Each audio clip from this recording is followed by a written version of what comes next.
From the brain to the spinal cord. and the peripheral nerve, Welcome to our podcast Neurosurgery on the Move.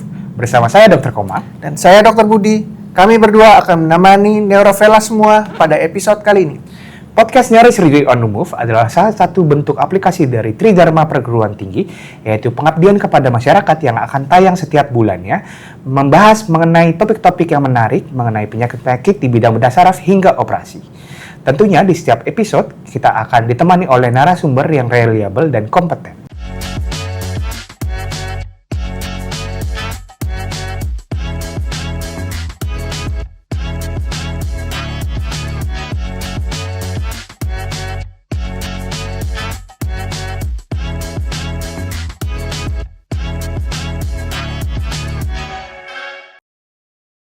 Di episode ke-28 kali ini, kita akan membahas topik yang cukup menarik, yaitu ayo kenali carotid cavernous fistula, terutama kasusnya pada pasca cedera kepala.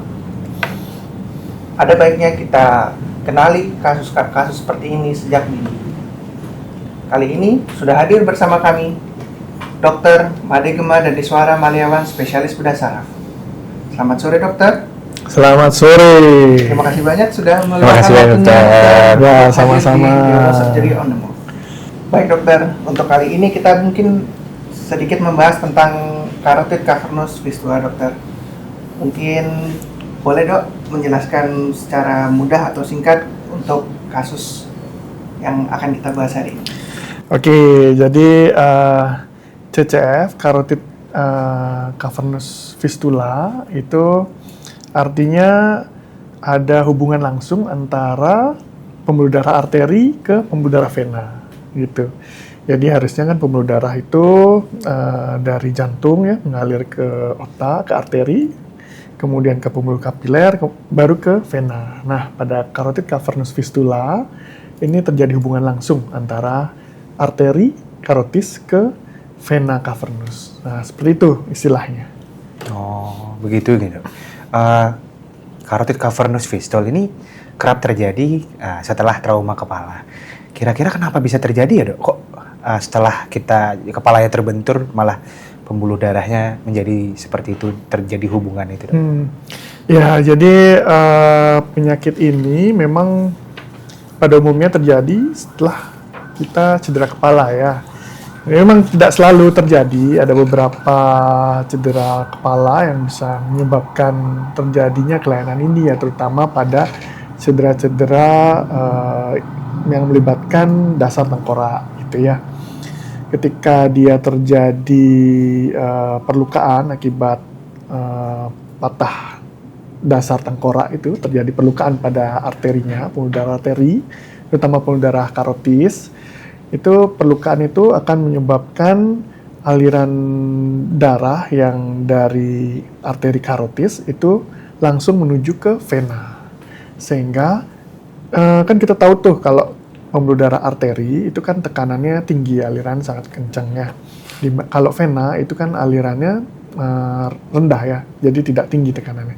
Ketika terjadi hubungan langsung antara arteri karotis ke vena, maka tekanan tinggi tadi akan diteruskan ke vena gitu. Jadinya kalau vena tekanannya tinggi, sehingga pada carotid cavernous fistula itu nanti tekanan yang tingginya bisa diteruskan ke vena mata gitu ya. Vena di bagian mata, sehingga dia terjadi pembengkakan yang menyebabkan gangguan dari fungsi mata itu sendiri. Oh, begitu, Dok. Ya. Boleh, dokter, mungkin saya agak menyambung ya, Dok, karena tadi ada banyak keluhan mungkin di dasar tengkorak dan di sekitar mata. Mungkin bisa nggak, Dok, menjelaskan apa yang benar-benar gejala klinis yang memang spesifik untuk kasus ini dan membedakan dengan kasus-kasus lainnya? Mungkin kan ada kasus yang ketidaknyamanan pada mata yang lainnya.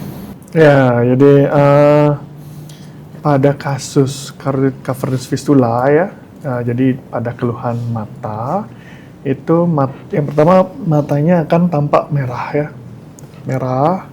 Kemudian dia akan tampak menonjol juga ya. Kemudian terdengar suara berdenyut ya kalau kita auskultasi gitu ya, berdenyut. Kemudian bisa mengakibatkan nyeri juga, kemerahan dan gangguan dari fungsi mata seperti penglihatan dan gerakan bola mata. Seperti itu. Oh, begitu dok. Gimana ya dok, kira-kira kita bedain, wah apakah ini cuma iritasi mata biasa setelah kita jatuh? Kan kita mungkin sering kalau misalkan mata kita terbentur agak bengkak begitu dok. Nah bagaimana cara kita bedain, oh ini sesuatu yang berbahaya, oh ini mungkin carotid cavernous fistula mungkin dok. Ya, jadi kalau dia trauma cedera pada mata, ya memang itu bisa terjadi langsung ya, langsung pada saat benturan. Tapi kalau carotid cavernous fistula itu bisa terjadi beberapa saat sudah dari trauma atau benturan ya. Ciri yang pertama itu ya yang tadi seperti yang tadi saya bilang, gejalanya itu mata merah ya, kemudian menonjol, berdenyut, kemudian disertai juga gangguan fungsi dari penglihatan dan gerakan bola mata seperti itu. Jadi penyakit ini sifatnya progresif ya, dia semakin memberat, semakin menonjol, semakin merah, semakin terganggu fungsi penglihatannya. Jadi karena dokter menjelaskan seperti itu ya dok ya, kan ada sifat penyakit ini yang cukup progresif dok. Jadi kapan sih dok kita harus benar-benar menangani kasus ini, atau semisal saya jadi pasien, kapan sih saya benar-benar harus mewaspadai atau takut nih kasus ini sebagai kasus yang gawat darurat, atau mungkin bisa nggak sih sampai ada mungkin kebutaan atau sampai nggak bisa melihat seperti itu? Oh ya, kapan harus ke rumah sakit ya? Saat kita ragu ya, kita periksakan ke dokter ya. Bisa ke dokter mata sebagai langkah awal ya. Atau nanti dari mata akan merujuk ke bedah saraf ya, atau ke dokter neurologi atau bedah saraf seperti itu ya. Tentunya untuk CCF ini ada caranya untuk menegakkan diagnosisnya gitu ya. Jadi nggak serta-merta ada gejala mata merah, menonjol, itu langsung CCF ya. Jadi ada cara-cara untuk menegakkan diagnosisnya terlebih dahulu gitu. Jadi kalau ada keluhan seperti tadi setelah benturan atau setelah kecelakaan, matanya bengkak gitu ya, merah, menonjol terus, kemudian berdenyut, itu silakan periksakan ke dokter. Nah nanti biasanya dokter mata akan melakukan pemeriksaan lanjutan itu seperti MRI atau MRI angiografi ya, atau CT angiografi. Dan terakhir mungkin untuk gold standar itu kita bisa melakukan pemeriksaan DSA. Itu bisa dilakukan oleh dokter bedah saraf. Baik dok, mungkin menyambung dokter ya. Untuk memeriksakan CCF, kondisi CCF ini berarti kita bisa melakukan pemeriksaan penunjang radiologis ya dok ya? Yeah. Itu adalah tadi CT scan dan MRI. Tapi saya tertarik nih dok tentang pemeriksaan DSA untuk CCF dok. Ini kira-kira pemeriksaannya gimana ya dok? Kita bisa melakukannya dok? Mungkin bisa dijelaskan dok ya? Jadi DSA itu adalah kita memasukkan suatu pewarna gitu istilahnya, pewarna dalam pembuluh darah, kemudian kita foto. Nah hasilnya itu akan diolah oleh komputer ya secara digital sehingga bisa menampakkan bagaimana kondisi pembuluh darah gitu ya. Kalau pada kasus ini pembuluh darah di otak ya gitu. Jadi kita memasukkan kateter istilahnya, atau seperti pasang infus gitu ya. Kateter panjang bisa dari pembuluh darah di paha atau pembuluh darah di pergelangan tangan gitu ya, yang akan naik sampai ke pembuluh darah otak. Jadi kita tidak ada operasi gitu ya. Jadi dari dalam pembuluh darah, kemudian setelah di pembuluh darah otak, kita akan menyuntikkan suatu pewarna ya, yang akan nanti ditangkap oleh sinar X-ray. Nah seperti itu. Baru nanti ketahuan tuh apakah ada hubungan langsung antara arteri dan vena gitu. Nah, mungkin nyambung lagi dok. Kan dari tadi kita sudah bahas tentang gejala klinisnya, kemudian juga pemeriksaannya. Sekarang gimana sih dok kalau misalkan untuk penanganannya yang lebih mungkin seperti apa agar mungkin neurovelas ini bisa lebih tahu dan lebih paham untuk penanganan awal hingga mungkin apa sih nanti yang akan kita lakukan sebagai bedah saraf? Oh ya, penanganan dari CCF ini ada yang surgical ya, ada juga yang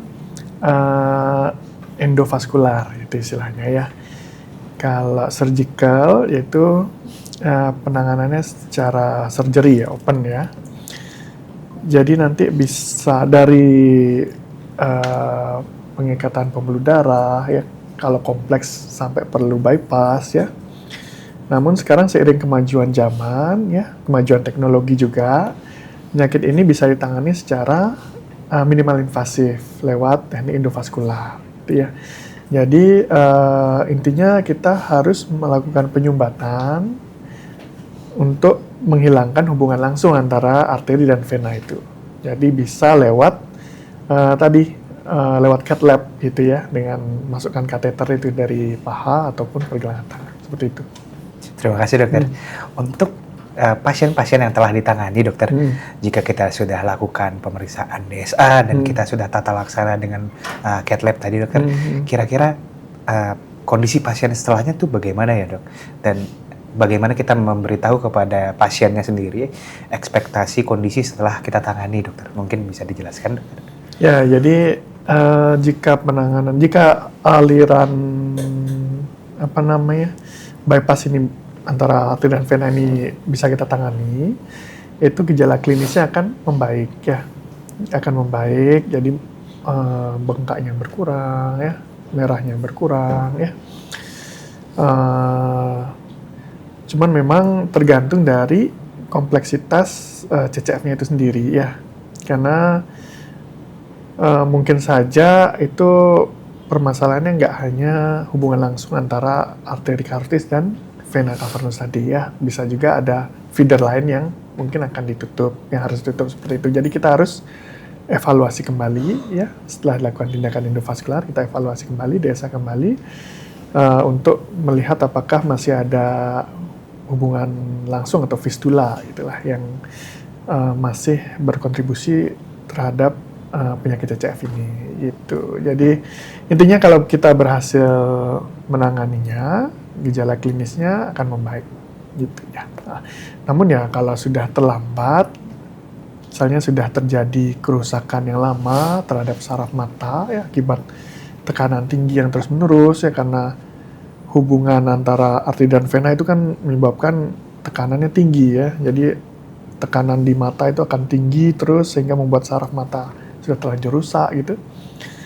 Ya mungkin akan fungsi mata mungkin akan sulit untuk kembali ya gitu. Jadi tergantung ini juga fungsi sarafnya. Nah ini kan dari banyak penjelasan tadi dok, penyakit ini cukup bahaya dok ya. Jadi mungkin ada sedikit pesan-pesan dari dokter untuk masyarakat Indonesia, mungkin neurovelas yang menonton ini semua. Kan kita tahu di Indonesia tuh angka kejadian trauma kepala cukup tinggi ya dok ya. Jadi mungkin ada sedikit pesan-pesan dari dokter untuk sahabat-sahabat ini semua, kapan kita bisa takut sih dan kapan kita harus benar-benar mencurigai kasus ini, kemudian kapan kita harus dalam tanda kutip lari untuk cari pertolongan.